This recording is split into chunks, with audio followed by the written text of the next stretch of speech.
So, good afternoon everyone. Before we start our presentation, let me introduce myself first. And my name is Gentleman Asilia, and my name is Bert Gil. I'm from Justin Villas. I'm James Gilbert. I'm Gilbert Sao. So, ang project din mo kay DAG Auto Repair Shop. So, first, mo na mga members sa GitHub. Then, kani mo mga sa team. Then, project overview. Mo na siya. So, this project is created. It's a website for DAG Auto Repair Shop, providing online visibility and information for the businesses, for business, including services, contacts, details, and a dashboard for management. So, mo niya ang iyang official Facebook page sa DAG Auto Shop.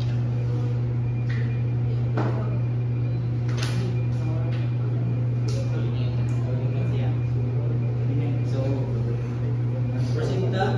So, ang dito reference kay link na po itong i-butang diri sa website. So, yan.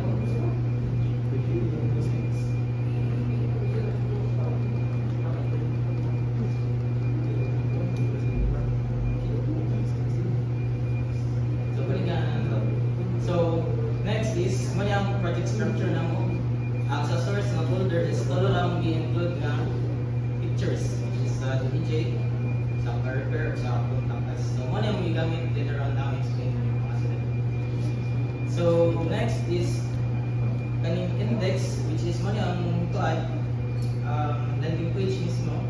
If ever man nga visit sa website, then dito makita ka itong mga contact information, mga services na available, and about sa website, then also kung asa nakalagay. So, next is ang login page. So, simple na kayo ipunta dito pag-register. Then, mali ang mga project pages. So, ang tulong ako. Then, technologies na among gigamit is HTML5 para sa structure, CSS3 para sa styling of layout, then VSCode na gigamit ang para sa development environment. Then, nag-add sa may license na for educational purposes kay deployment. So, na-isa na first control.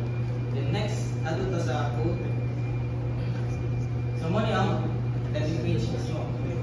So, ang navbar na mo is naray lima ka po. So, mga siya ang landing page. So, home, which is money, services, mga available. General repair, grade system, and so on.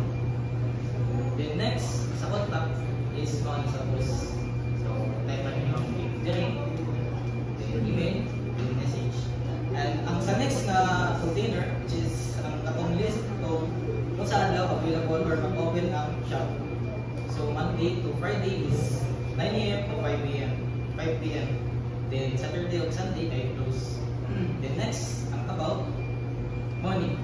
So, DG Motor Repair Shop is trusted car services kay proven and tested naman po siya kay Google yung nila na shop. Then, ang kani external na nga link ang gigamit. So, ang precise na location nila is nakalapit. But since i-block man siya sa Google Cloudflare, so external na gigamit.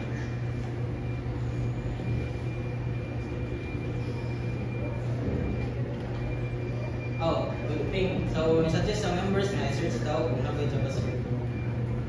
So, ay nasa. So, wala. Wala, script. So, next, proceed ta sa login page. So, ito sa login page.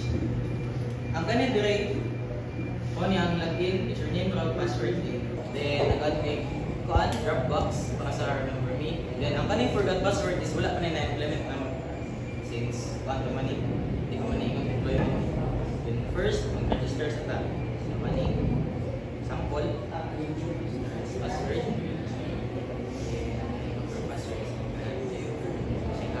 sign up, wallet siya sa login page.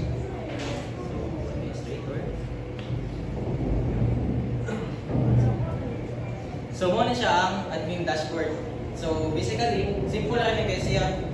Then mo ni ang monthly income, then dili pa gid ni ingon nga fixed ay kanang mo niya yung monthly income pagka paano niya. Sample lang siya. Then total services sa usa ka shop. Then mga pending services, so makita siya sa post. So they complete, in progress, pending, gone. Ang kaning update amount, if ever man nga kung mahal ang mga materials, mga pesa, so pwede rin nila ma-update ang presyo or anong services ngayon ang i-offer. So notification wala ito niya ang kaning settings. Sa ang napa, sa ad services, kung baga ano sila bagong equipment, then mag-add sila og bagong services, so maka-add ang admin.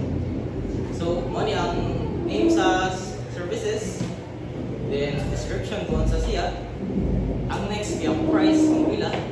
Then ang next guys, ang category kung unsa man ganin siya kung air conditioning ba, general repair or brake system.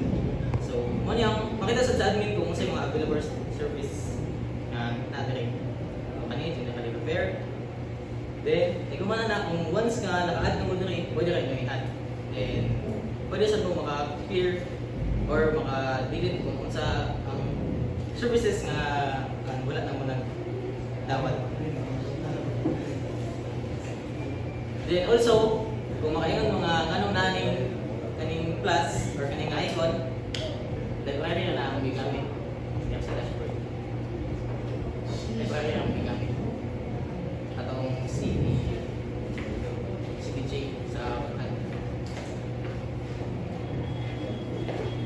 Then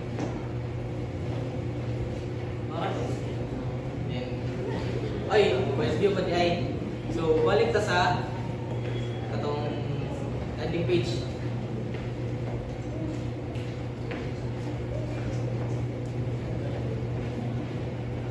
So mo ni ang responsibilities.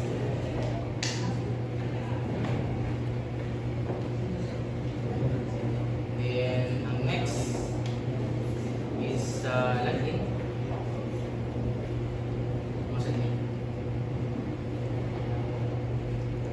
Wala mi gagamit og kanang framework diri kumbaga pure CSS ra din siya diri sa style. So mo nang makita mo daghan kayo nga media. Mo ni ang kuan nang sa kung sa imong alien og with sa mga devices mo nang ang code na mo usually habit maabot og 1K. So mo na siya nakadaghan sa mga iframe, mga container. Next